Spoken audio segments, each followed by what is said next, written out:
Could you please give us your name? Jeffrey Epstein. Jeffrey Epstein. On Manhattan's Upper East Side, home to some of the world's most expensive real estate, stands the crown jewel of the city's townhouses.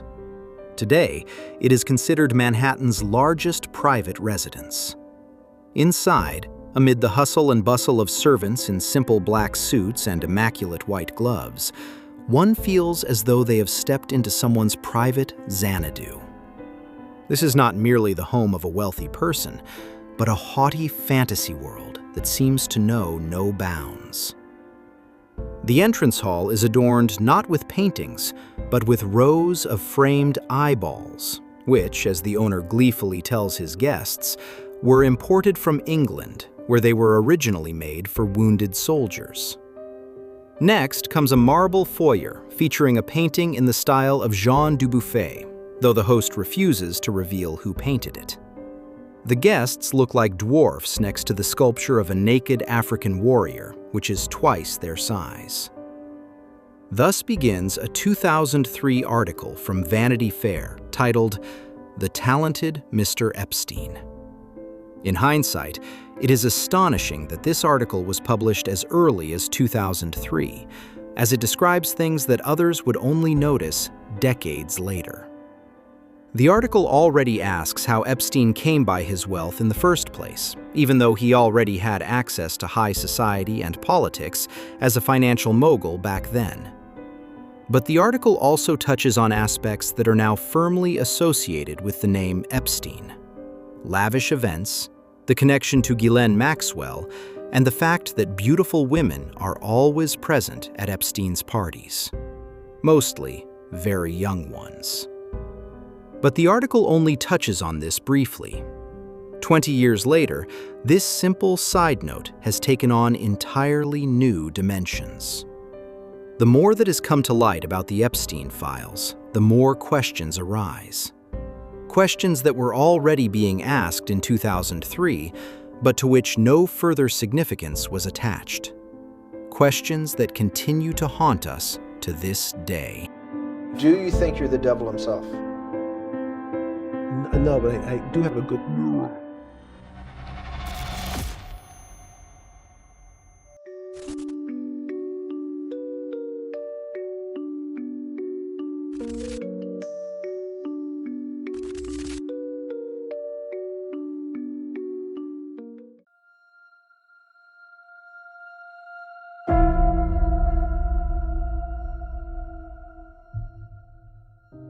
We are in the United States of the 1960s, on Coney Island in southern New York City.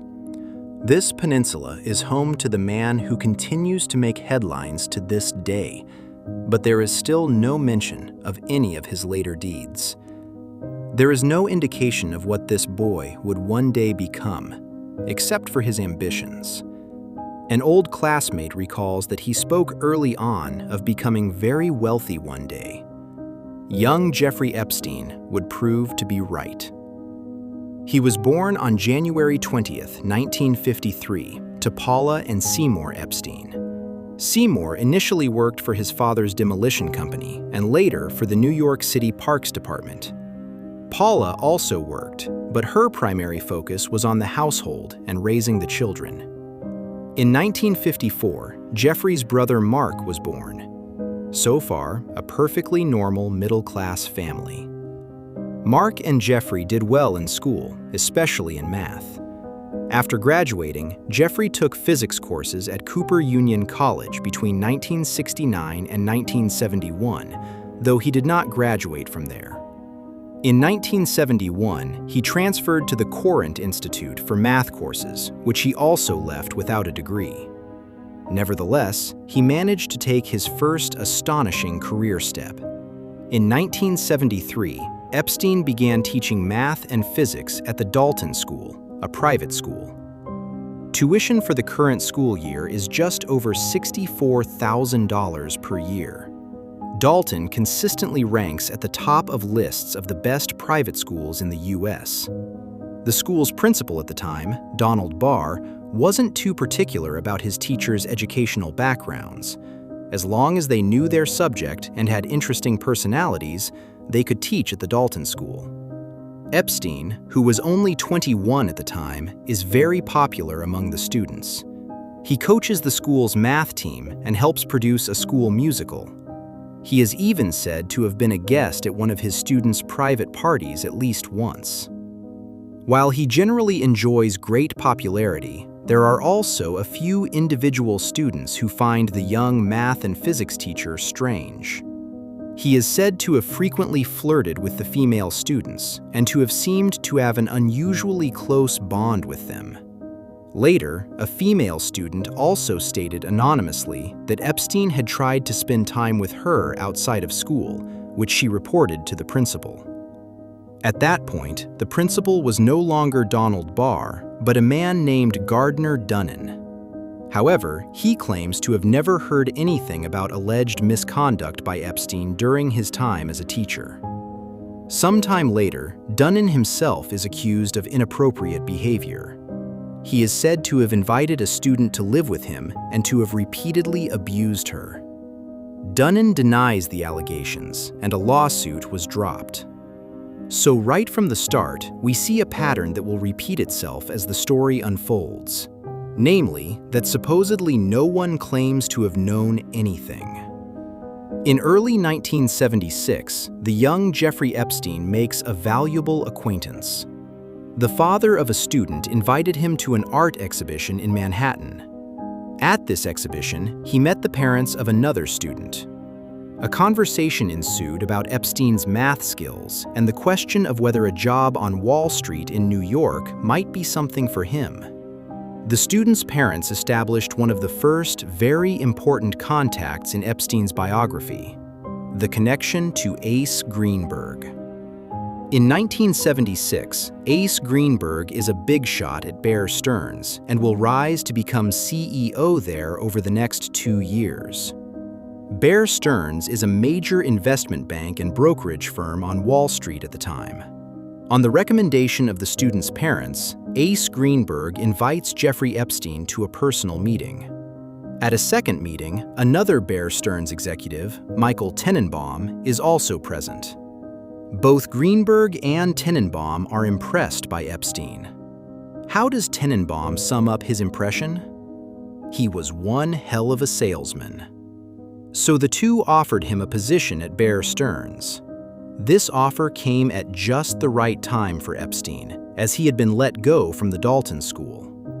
Not because of his questionable closeness to the underage student, but because the school administration had ultimately developed doubts about his teaching methods.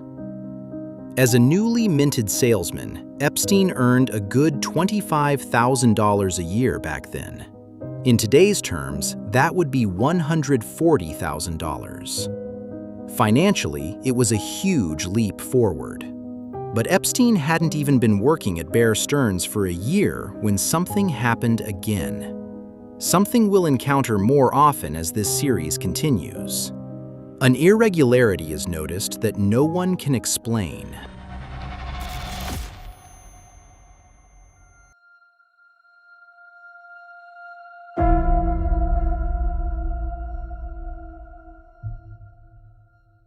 In 1977, Michael Tenenbaum received a call from the Human Resources Department at Bear Stearns.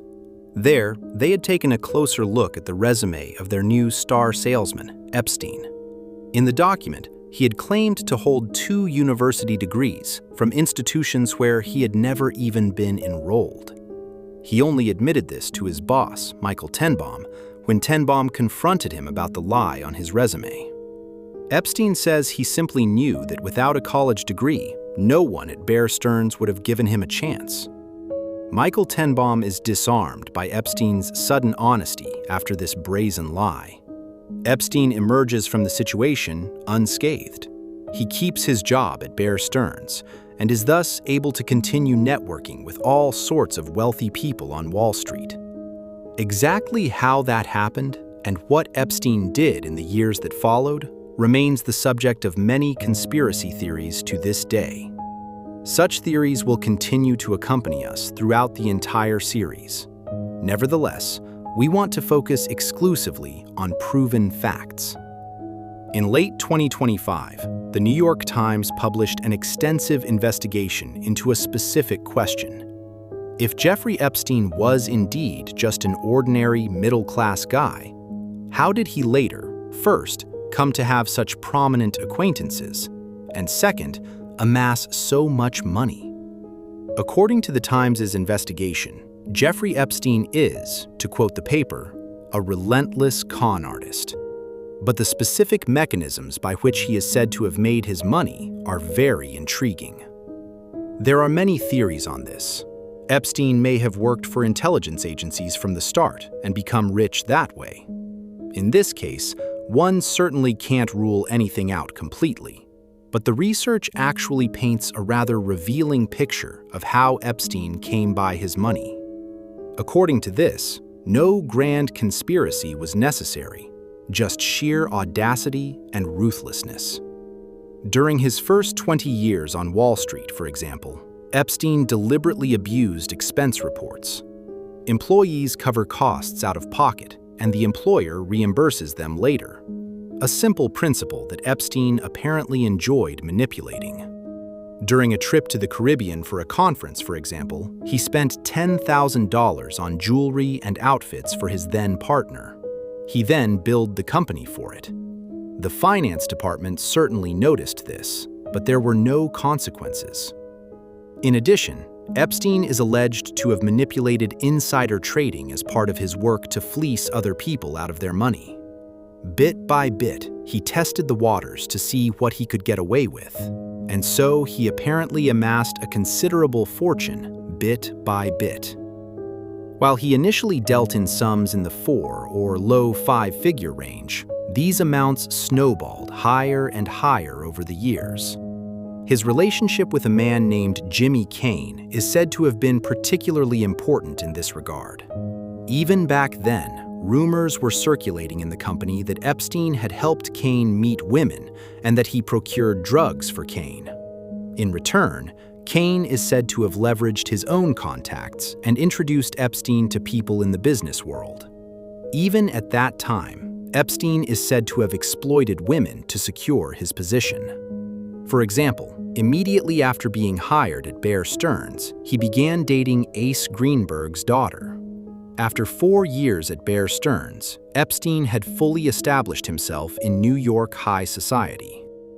He was able to build a solid network, which in turn led to invitations to parties, lucrative business deals, and new clients.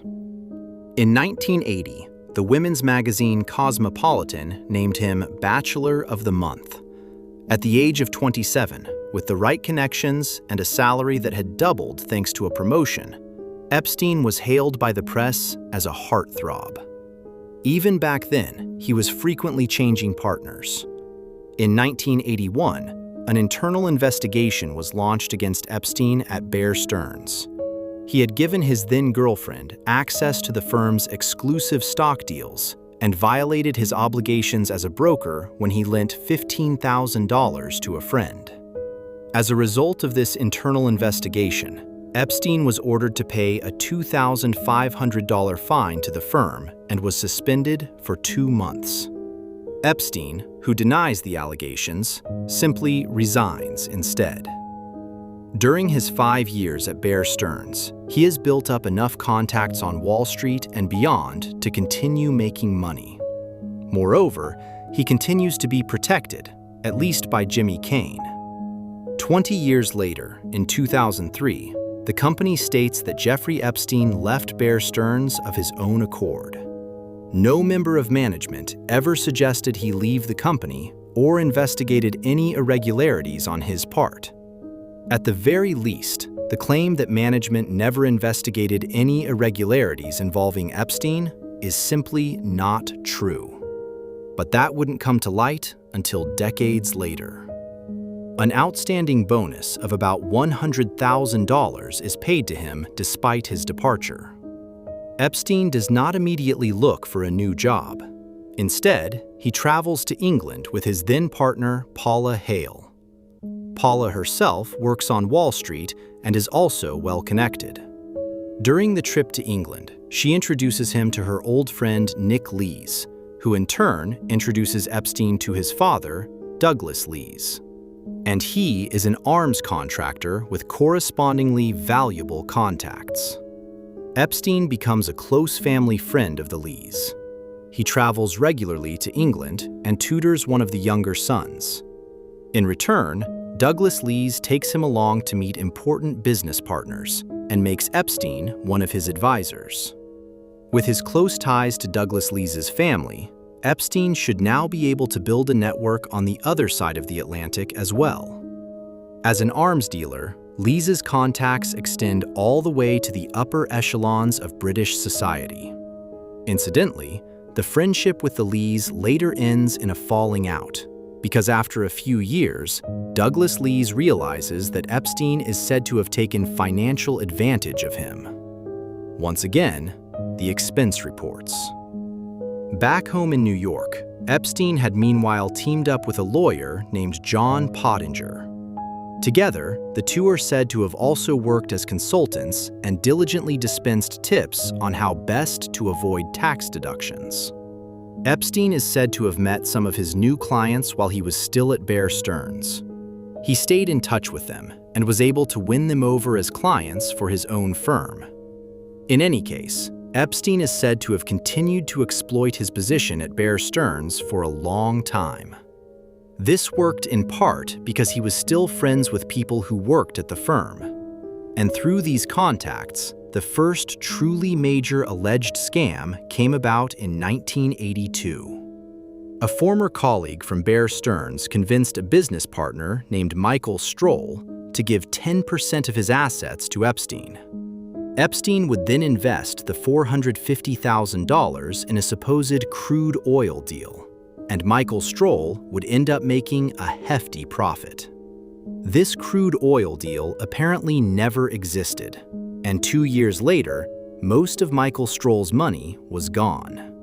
Stroll subsequently even took Epstein to court. The whole affair drags on until 1993, when a judge rules that Epstein is not personally liable. The moment Stroll entrusted the $450,000 to Epstein, he likely unwittingly provided him with the financial foundation for everything that was yet to come.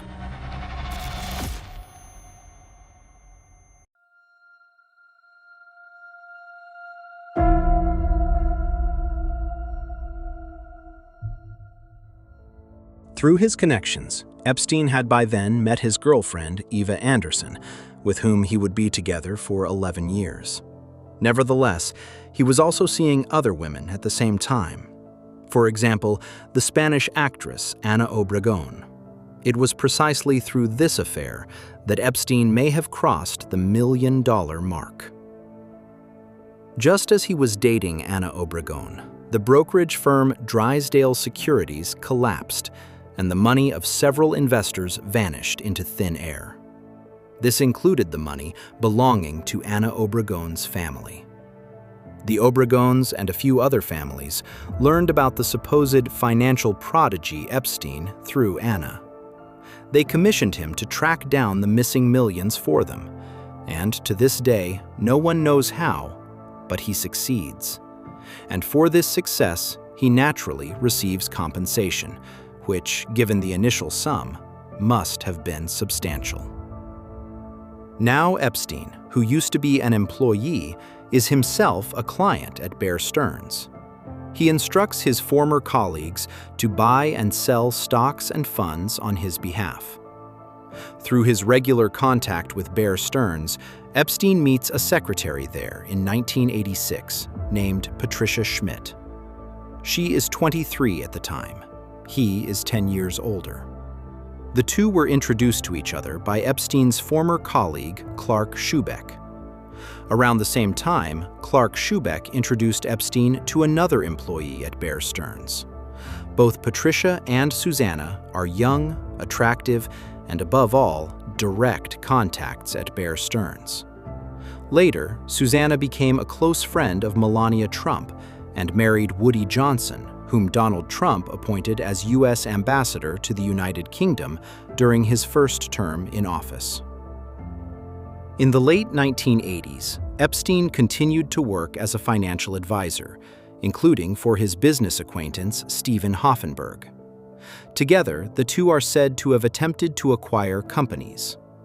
To generate capital for this, Hoffman set up a Ponzi scheme through which he is alleged to have defrauded clients of a total of $500 million.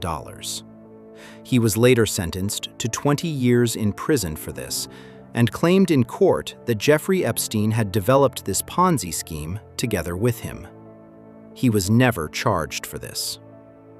While his former partner went to prison, Epstein himself continued to cheerfully raise money for supposed investments from other clients and business partners. By then, he also had enough money for minor market manipulation.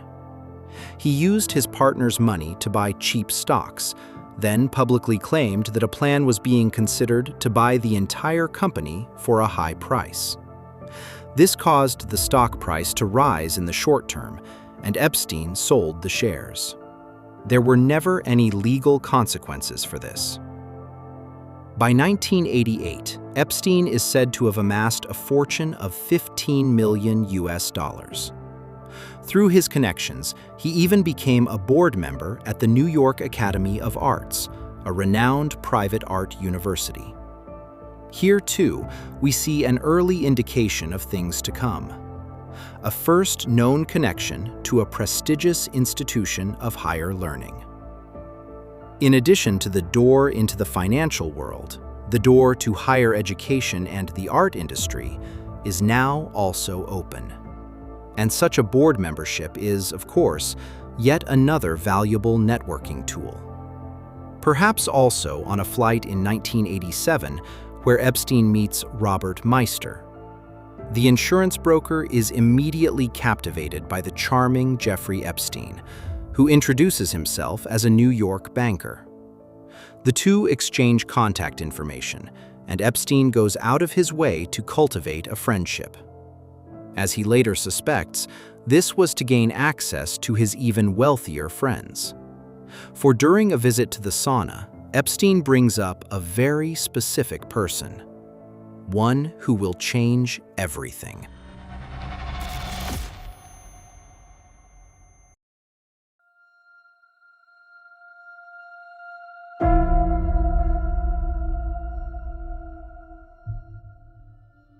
Epstein asks his new friend Robert Meister about a man named Les Wexner. He's heard rumors that Wexner's financial advisors allegedly stole money from him. Epstein talks about his own experiences, probably about how he tracked down the Obregon's fortune. Robert Meister does Epstein a favor and introduces him to Les Wexner. Wexner is an absolutely key figure in Epstein's life story. He is a billionaire and, at the time, the CEO of Victoria's Secret, and number 6 on the list of the richest Americans. The meeting between Epstein and Wexner apparently goes more than well.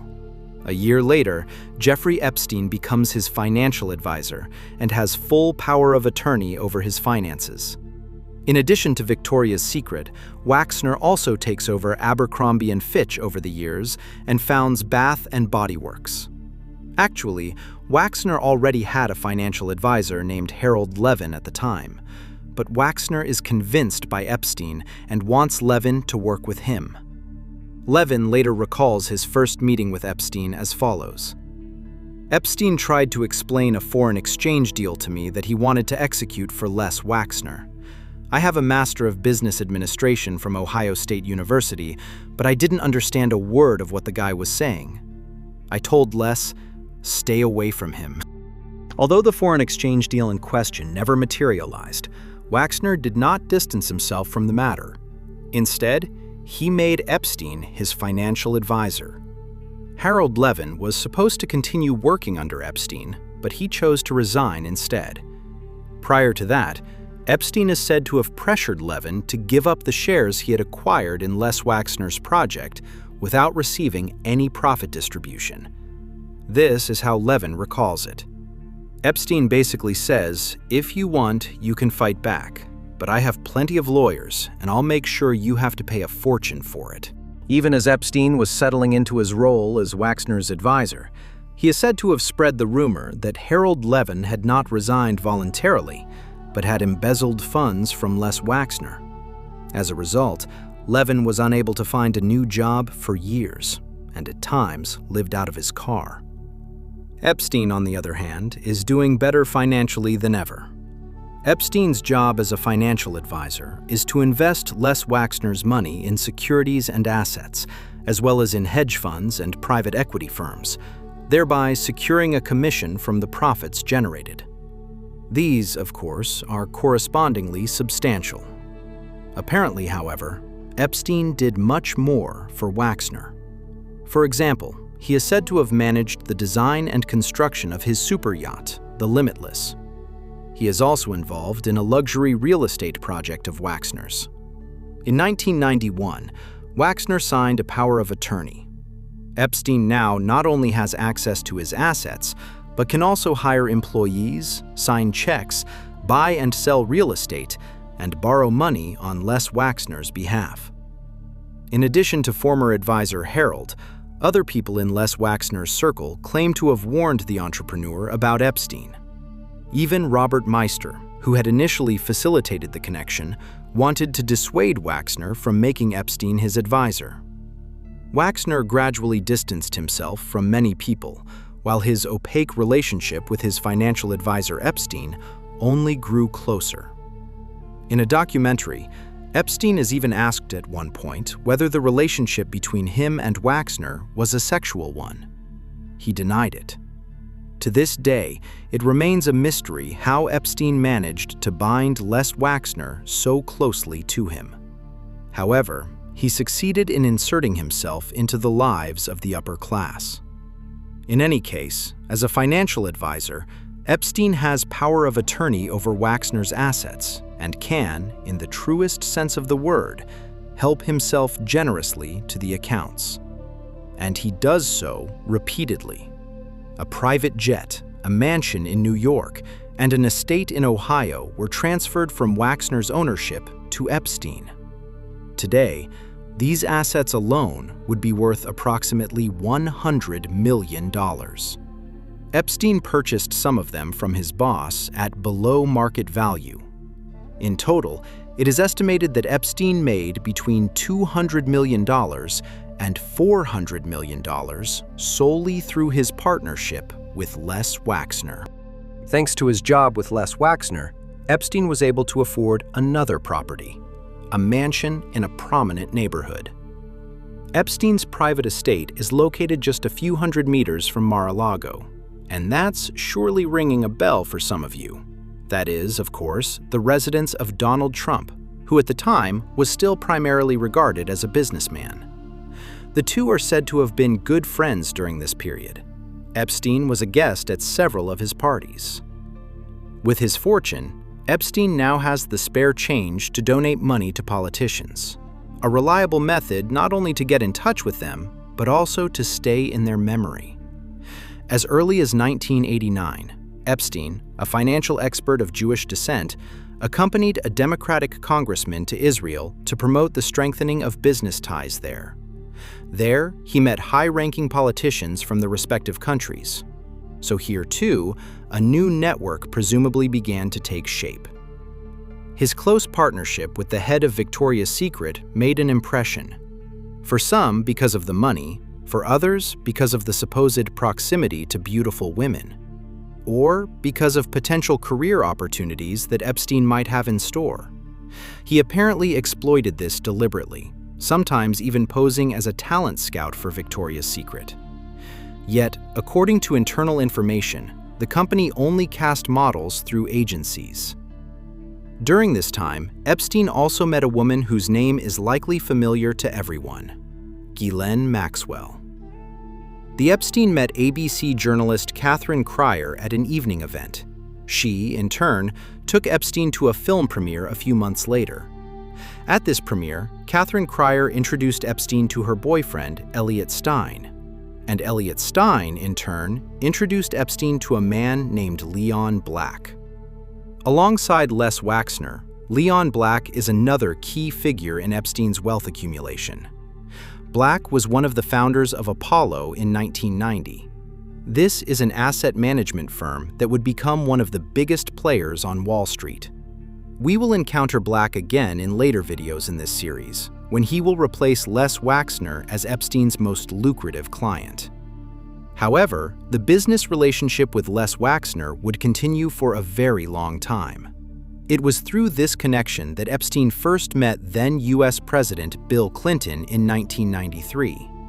By this point, Epstein had already made several donations to a wide range of politicians. In return, even before his visit with Clinton, he had received invitations from various politicians to attend diverse events. Epstein continued to work as a financial advisor for various wealthy clients, and the board seat at the Academy of Arts was his entry into the academic world. Epstein cemented this by founding his own foundation, the J. Epstein Foundation. Through his foundation, he established contacts with other universities and educational institutions, including Harvard and Rockefeller University, and thus the Trilateral Commission, which was founded by David Rockefeller. This, in turn, is a think tank that advises politicians from North America as well as Europe and Asia. And that represents an entirely new network of contacts spanning the entire globe.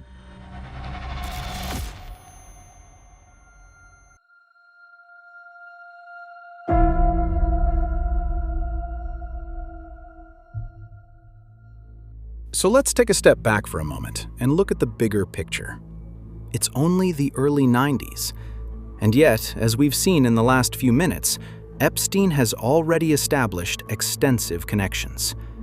In the US financial sector, in the country's domestic politics, in the art world, and now, gradually, in foreign policy and academic circles as well. All of this, in turn, has led to connections in the entertainment business. After all, Epstein can make a powerful impression on new acquaintances with name-dropping and the accompanying half-truths, extravagant parties, and his private jets. Not only with women like model Eva Anderson or actress Anna Obregon, but also with men like Kevin Spacey or Chris Tucker, as well as with CEOs of other companies, for example from the jewelry firm Tiffany & Company, the cosmetics brand Revlon, and the Hyatt hotel chain.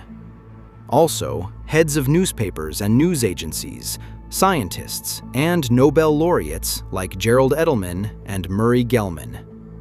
And contacts like these can not only make an impression, but also intimidate. One reporter is said to have even received 3 threats from Epstein while preparing an article. If he didn't like the article, there would be trouble.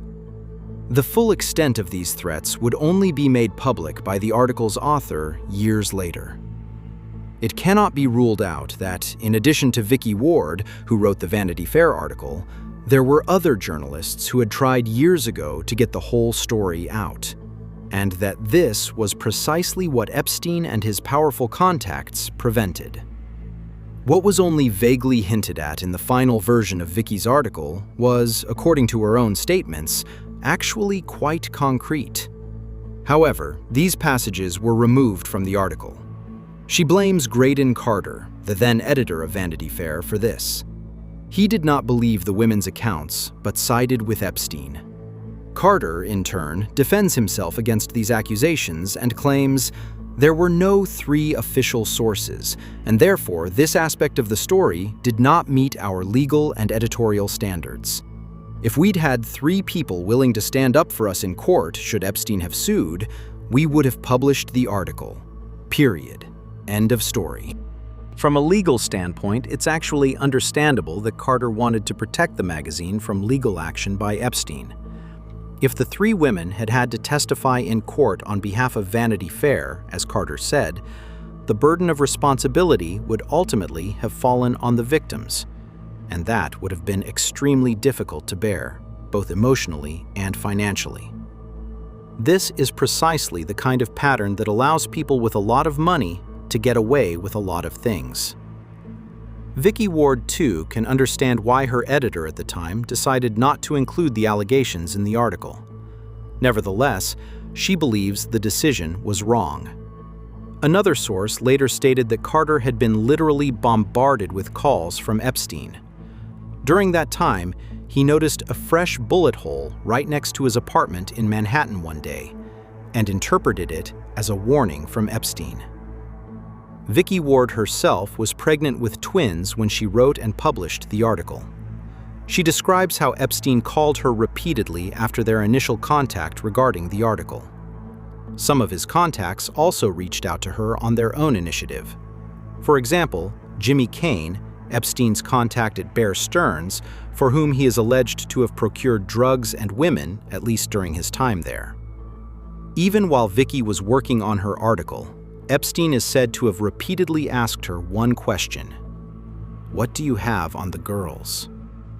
She then confronted Epstein personally with these statements. He immediately called editor Carter and put pressure on him. He is even said to have sent letters, allegedly from Vicky Ward's sources, to the editor. The women claimed these letters were not from them at all. Epstein had apparently faked them to take the wind out of the sails of the accusations against him. Epstein is said to have even shown up in person at the Vanity Fair office. He is said to have asked around to find out at which hospital Vicky had given birth to her twins. The journalist felt so threatened that she hired a security firm. Through her research, she knew that Epstein had since become a donor to several hospitals. She feared he might use his contacts in the medical industry to take revenge on her for her journalistic work. This example shows how Epstein used his carefully built network and his influence in various industries, presumably also to steer the reporting about him. Vicky Ward's article was published years before Epstein was first charged with his crimes in 2007. Perhaps the scale of the scandal could have been anticipated much earlier if the three victims had been believed and given a voice. Incidentally, as late as 2014, years after Epstein had already been convicted, Carter invited Epstein's confidant, Ghislaine Maxwell, to a party celebrating the Oscars.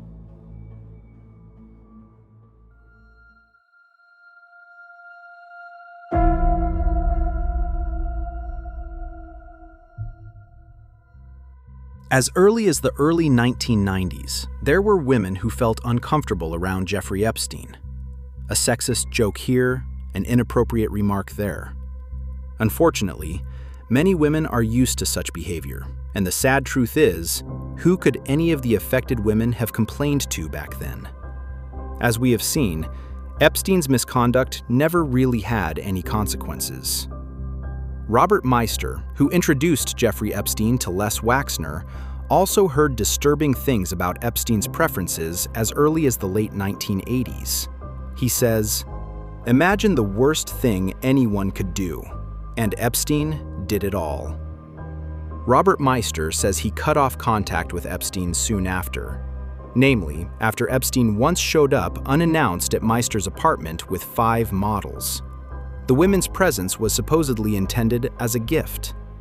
Meister says he sent Epstein and the women away and told him he never wanted to see him again. But whatever Robert Meister claims to have heard or thought about Epstein, he didn't report it to anyone. As early as 1996, there was a woman who demonstrably reported Jeffrey Epstein to the authorities, with serious allegations. In the summer of '96, the artist Maria Farmer was working on a project at Les Wexner's villa on Epstein's behalf. Maria is 25 years old. Epstein had promised to promote her artistic career.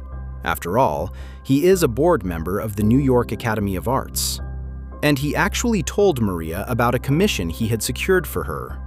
She was to create several paintings for the set design of an upcoming Hollywood film.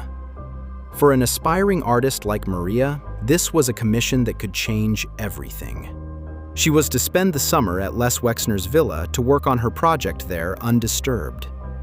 Such an opportunity is tempting, even though Maria had already observed strange things at Epstein's New York apartment. She claims to have recognized several government officials coming and going at Epstein's place. And she says she saw several high school-aged girls being brought into the house by Ghislaine Maxwell every day to meet Epstein, because he was supposed to cast them for the Victoria's Secret catalog, as she was told. She also claims to have met Donald Trump there once. When he stared at her quite openly, Epstein is said to have told Trump, "She's not here for you." Later, Maria claims to have overheard Trump say that she looked no older than 16. Maria would later testify under oath that she felt constantly monitored after her arrival at Les Wexner's estate. She had to ask permission for everything. The property was guarded by armed security guards and dogs. During her stay, she had regular contact only with Jeffrey Epstein and Ghislaine Maxwell. After about 8 weeks, Epstein and Maxwell invited Maria into their bedroom and molested her there. Maria says she immediately fled the room and called the police. But on the other end of the line, she was told only, "We work for Les Wexner." A police spokesperson confirmed years later that officers were indeed under contract to Wexner's security service at that time. However, no records of a call from Maria Farmer remain. Next, Maria called her father, who immediately got in his car to pick her up. Maria also has a younger sister named Annie. Annie also knows Jeffrey Epstein. He is said to have promised to finance a trip abroad for her to enhance her resume. Annie was desperate to get into an Ivy League university and needed that kind of experience to do so. Epstein pretended to want to help. And as it turns out, when Maria returns from her traumatic stay with Epstein and Maxwell, Annie also reports having been harassed by the two of them. Maria says she tried to file a report with the New York Police Department immediately after returning home. However, the officers told her they didn't have jurisdiction. Wexner's estate, the alleged crime scene, is located in Ohio and therefore outside their jurisdiction. Instead, they told her to contact the FBI. She does just that. She recounts what she and her sister went through. In the meantime, Maria noticed that several photos and negatives she had with her were missing. She had photographed her two younger sisters for an art project. There were also nude photos among them. Maria tells the FBI that she believes Jeffrey Epstein stole these photos from her. She comes to this conclusion because Epstein had previously instructed her to take photos of young girls at swimming pools. And if she told anyone about it, he would burn her house down. Maria asks the FBI to investigate the matter, partly because she knows that Epstein has connections to powerful people like Bill Clinton or Donald Trump. But after she made her statements, she never heard from the FBI again. A good 10 years later, Maria would go public and say that she had already told the FBI about Epstein back in the 90s. For this, she was vilified in the media for years as a liar who had simply made up the story. It wasn't until December 2025 that newly released Epstein files revealed that Maria had indeed made that statement to the FBI back then. However, the authorities apparently took no action afterward, even though Maria had accused him of possessing child pornography. Although Maria also spoke about Ghislaine Maxwell and Trump, there is no mention of either of them in the FBI documents. As mentioned, Maria herself never heard from the authorities again after her statement to the FBI. No follow-up questions, no updates, nothing. In 2003, it was Maria and her sister Annie who spoke with Vicky Ward for the Vanity Fair articles. The third woman in the group was their mother. All three described their allegations to the journalist, but these were completely omitted from the article. The girl's mother told the journalist that she believed her daughters were safe with Epstein, partly because he had personally contacted her and reassured her, and partly because Ghislaine Maxwell was always present, a woman who, she thought, would certainly keep an eye on Maria and Annie. It wasn't just the investigative authorities who received serious tips as early as 1996 and failed to act. That same year, Victoria's Secret executives were informed that Epstein had attempted to interfere in the recruitment of lingerie models for the Victoria's Secret catalog. Les Wexner is said to have promised to look into the matter. That apparently didn't happen. At the very least, Epstein didn't stop with the scheme.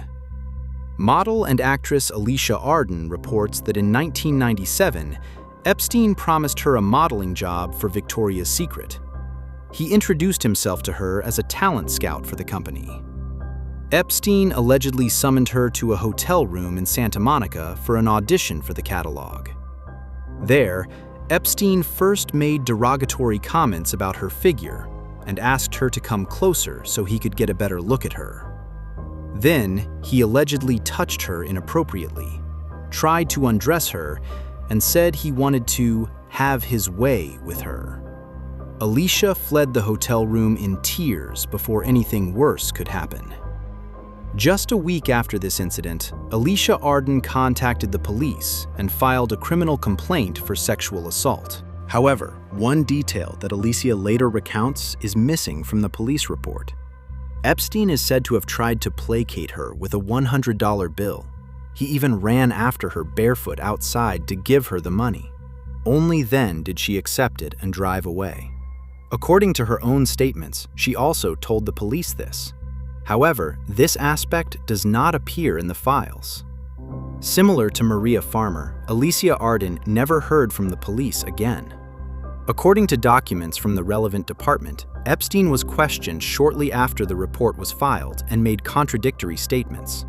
However, the files note that Alicia Arden did not want to initiate legal proceedings against Epstein, but merely wanted to admonish him for his behavior.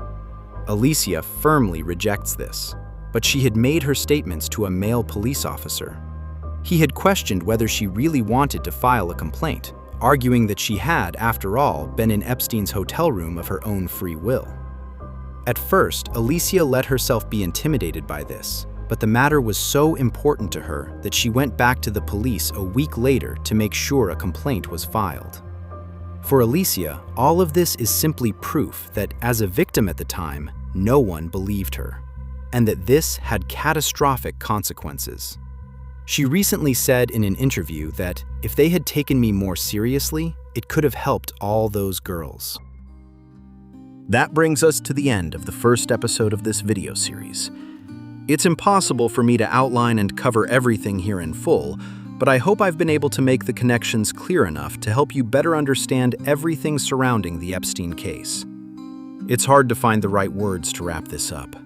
It's just so depressing to see how early on women were already sounding the alarm about Epstein. And yet, nothing was done. But what I find absolutely shocking is how he spun his various webs of influence. Everyone fell for him, wanted to be his friend. At least, that's how it feels. Otherwise, he wouldn't have made it to being Les Wexner's advisor. It's just crazy that nobody saw through him. He must have been extremely manipulative and cunning. I'm really looking forward to your feedback and would appreciate any comments and likes. As you can surely imagine, these videos in particular are very time-consuming to produce. But this topic deserves to be addressed seriously and in depth. Other than that, there isn't much more to say. I wish you a good morning, afternoon, or evening, whichever time you're watching this, and hope to see you again in the next video. Until then, ciao everyone.